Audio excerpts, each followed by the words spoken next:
আপনি কি জানেন আমাদের দেশে মুসলিমদের জন্য কতকগুলি অকাপ সম্পত্তি রয়েছে? জানলে অবাক হয়ে যাবেন।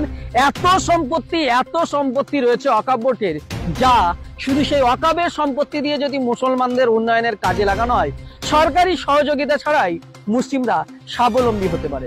জানা যায় প্রতিরক্ষা ও রেল মন্ত্রকের পর সবচেয়ে বেশি জমি রয়েছে অকাপ বোর্ডের আওতায়। কিন্তু সেই জমি বেদখল, অবৈধ দখল, গাজোয়ারি ভাবে অবৈধ নির্মাণ চলছে অনাশয়ে।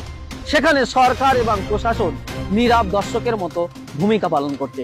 পশ্চিমবঙ্গে কতগুলো অকাপ সম্পত্তি রয়েছে এবং সেই অকাপ সম্পত্তি দুর্নীতির ইতিহাস আপনাদের জানাবো। চলুন বিস্তারিত দেখাবো প্রতিবেদনে। কলকাতা শহরে রাজভবন, ইডেন গার্ডেন, আকাশবাণী ভবন, Mohammedan club, east Bengal club, Kolkata golf club, Tollygunge golf club সবই ওয়াকফ সম্পত্তি।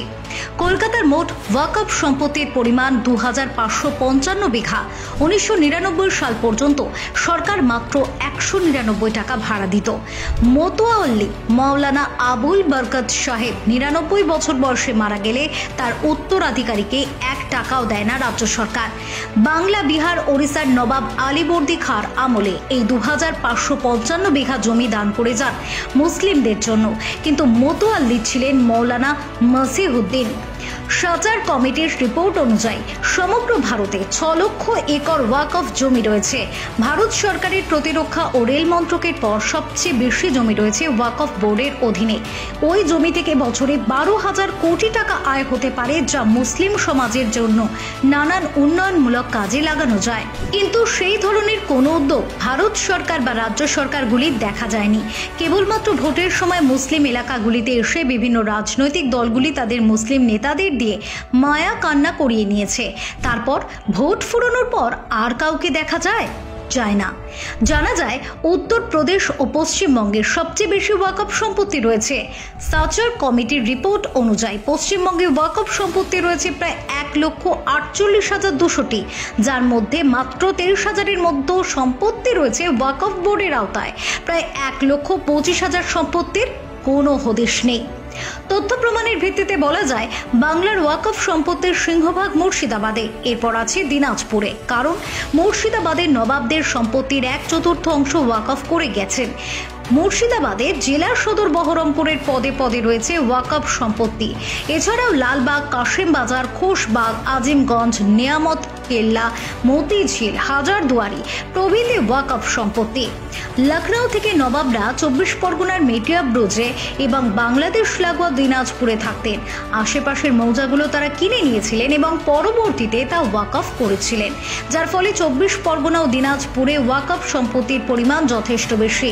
দক্ষিণ 24 পরগনার ভাঙড়ের কাশীপুর থানার অন্তর্গত মাছি ভাঙা এলাকায় 1.25 একর জমি ওয়াকফ সম্পত্তি। পশ্চিমবঙ্গ সরকারের ভূমি তথ্য দপ্তরের নথিপত্রে টোনা গ্রামের মৌজায় এই সম্পত্তির প্রমাণ পাওয়া যায়, যদিও এই জমি অধিগ্রহণ করা হয়েছে অবৈধভাবে। হুগলি জেলায় হাজী মোহাম্মদ মহসিনের কত পরিমাণ সম্পদ যে ওয়াকফ করেছেন সে বিষয়ে আর আলোচনা করার দরকার হবে না। এছাড়াও ওই জেলায় মির্জাফরের ওয়াকফ সম্পত্তি রয়েছে অনেক।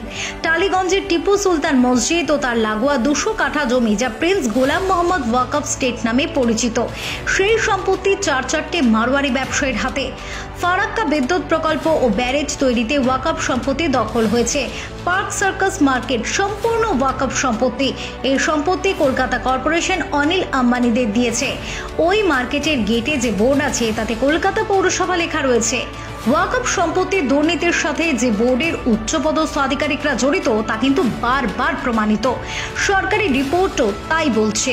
বাম আমলে এই ওয়াকফ সম্পত্তি ভুরি ভুরি নষ্ট হয়েছে। সেই ওয়াকফ সম্পত্তি রক্ষার ব্যাপারে কোনো সদর্থক ভূমিকা পালন করেনি বাম সরকার।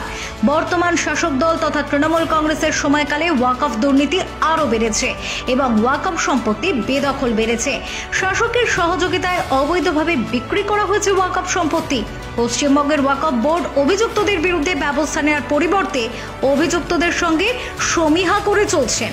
সূত্রের খবর, এই ওয়াকফ সম্পত্তি দুর্নীতিতে শাসক দলের সাংসদ, বিধায়ক ও বহু নেতা যুক্ত রয়েছে। Bureau report, গ্লোবাই।